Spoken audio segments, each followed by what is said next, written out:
Hello everyone. Before starting the lesson, please try this warm-up. Solve each equation. And just to be clear, you're solving for x. You're figuring out what the missing number is in each of these equations. So pause the video, try to see if you can solve for x in each case, and then check back in.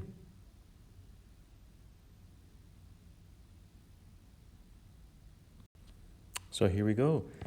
If 5 is equal to something divided by 2, then the missing number must be equal to 5 times 2, which is 10. 15 divided by something is 5, so that missing number must be the same as 15 divided by 5, which is 3. And if something divided by 3.5 is equal to 5, then that something must be 5 times 3.5, which is 17.5. 3.5 divided by something equals 5, so to figure out that something, it's 3.5 divided by 5. If this doesn't make sense to you, please ask for some help before you move on to the next part of the lesson. This lesson is about the primary trigonometric ratios, and you might remember them from grade 10. It's sine, cosine, and tangent. So our whole goal today is to determine missing side lengths and angles in right triangles using these primary trigonometric ratios, the sine, cosine, and tangent ratios. Again, this only works in right triangles, and we're trying to find missing side lengths, but also missing angles.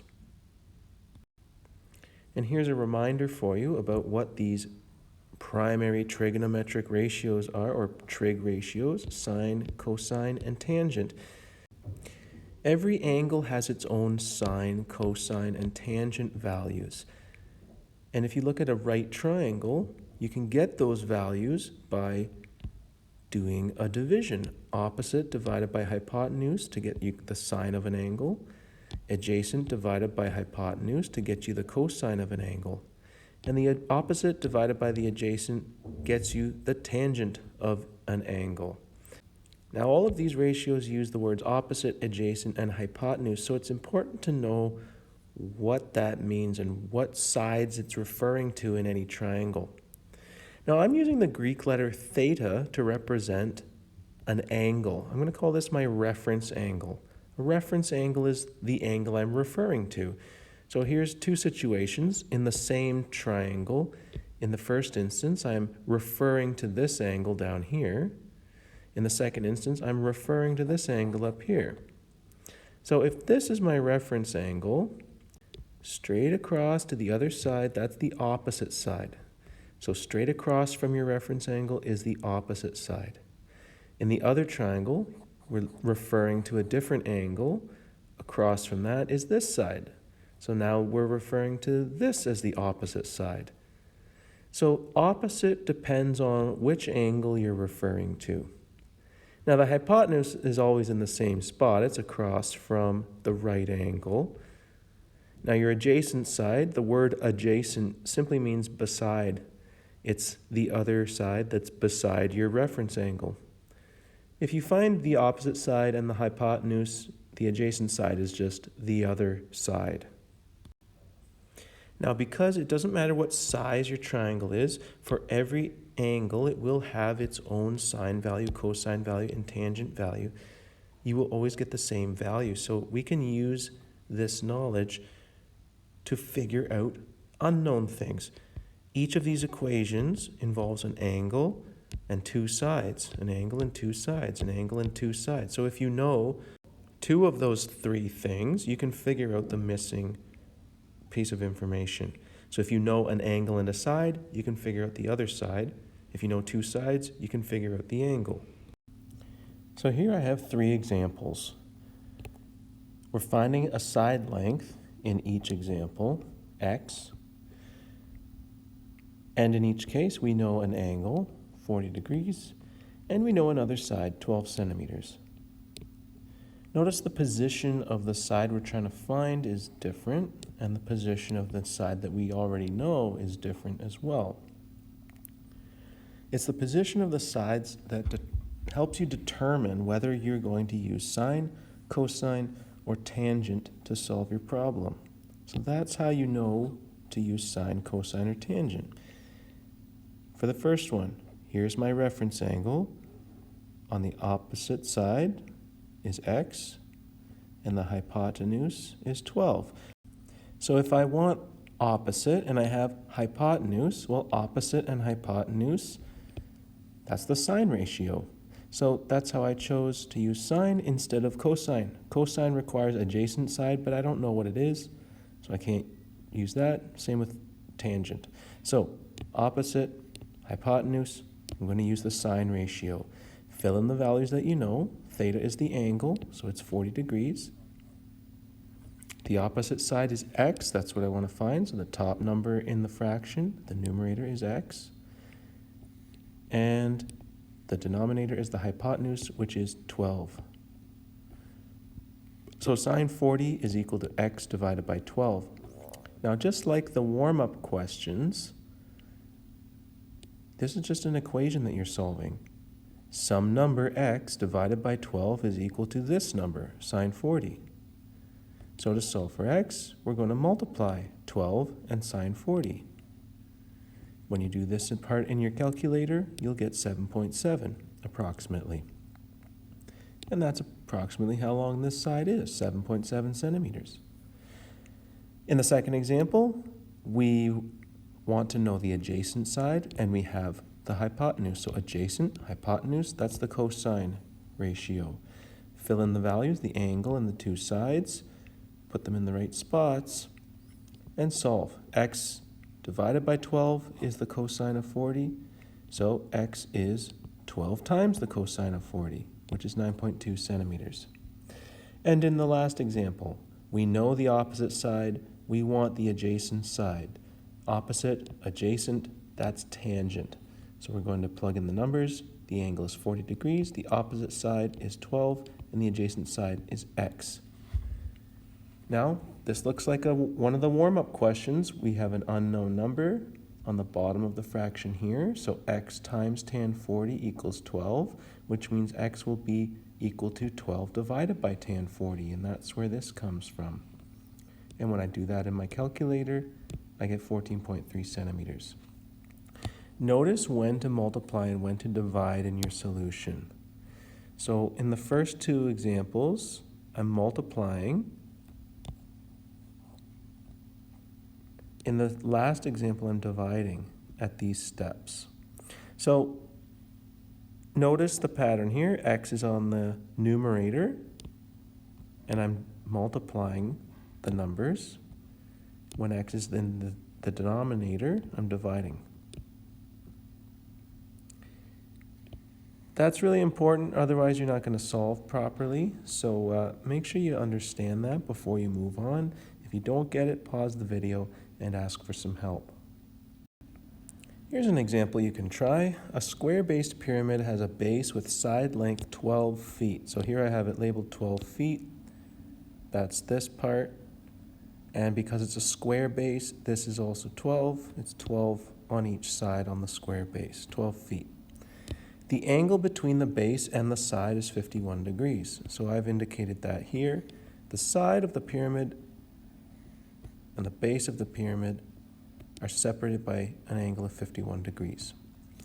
The question is, what is the height, h? That's this part. And the second question, what is the slant height, s? That's this part. Now, if you look really carefully, you can see I've kind of given you a hint here. There's a right triangle that you can look at inside the pyramid with an angle.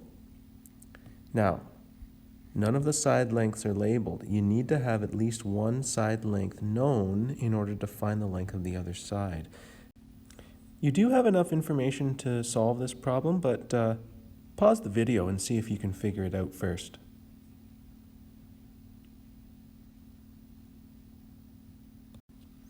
So here's my solution to the first question. What is the height of the pyramid?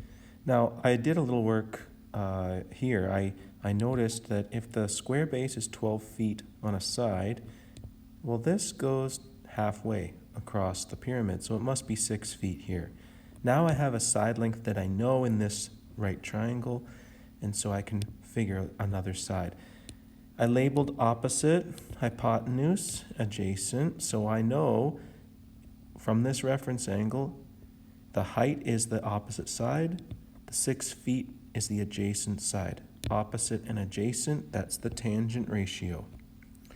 So I plug in my numbers. Tan of the 51-degree angle is equal to h over 6, which means 6 times tan 51 is h, and that gives me 7.4 feet.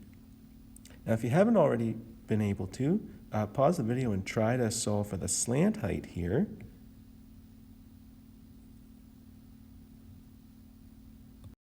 And this is what I got.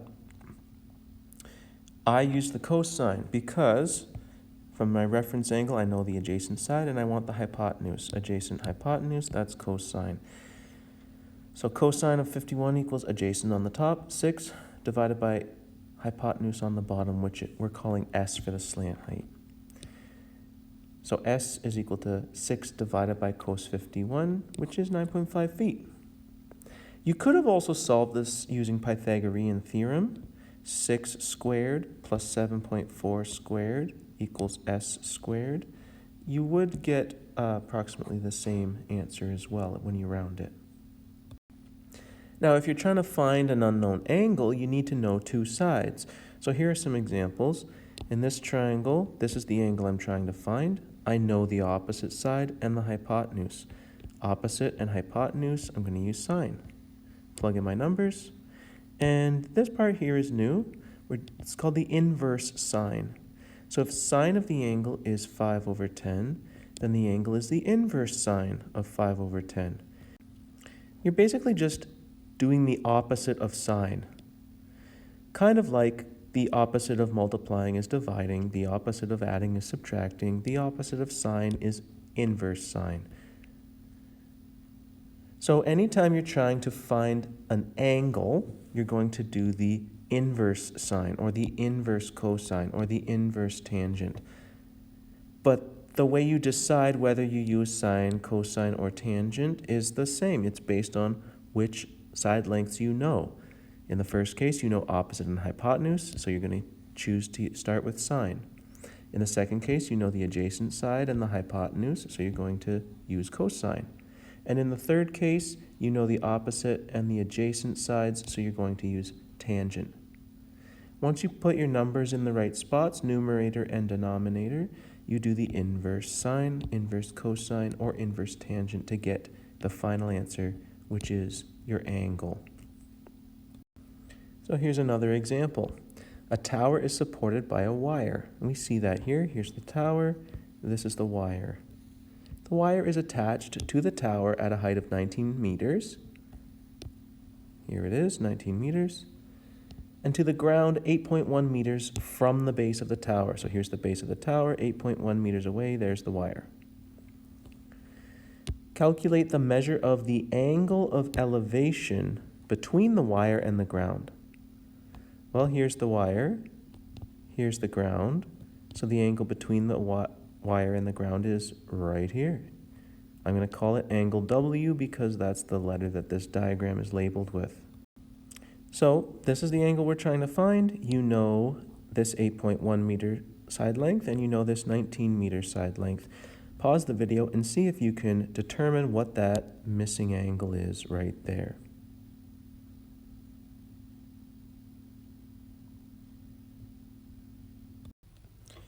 If you label your sides, well, here's the hypotenuse. I know that because it's across from the right angle. Across from my angle W is the opposite side, 19 meters, and beside that is the adjacent side, 8.1 meters. I know opposite, I know adjacent, opposite and adjacent. I'm going to use tangent. Tangent is opposite over adjacent, so I plug in 19 as the opposite, 8.1 as the adjacent. I'm calling my angle W instead of theta. Now to find the angle, I've got to do the inverse tangent of 19 divided by 8.1. And I got 67 degrees as the angle between the wire and the ground.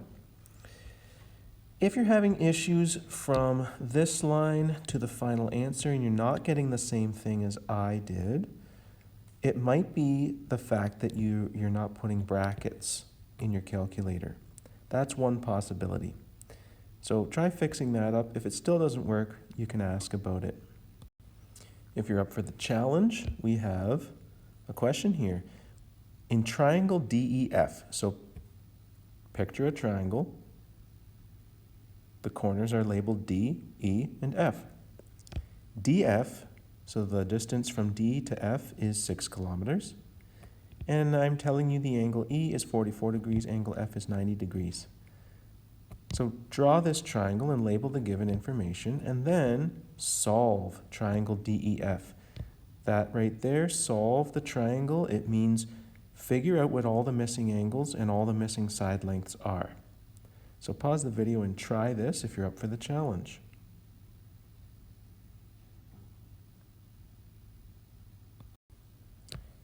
Here's my answer. If you're not getting answers that match and you can't figure out what the issue is, you should let me know and you should ask for help. Otherwise, it's time for practice, so you have a worksheet titled Primary Trig Ratios Practice.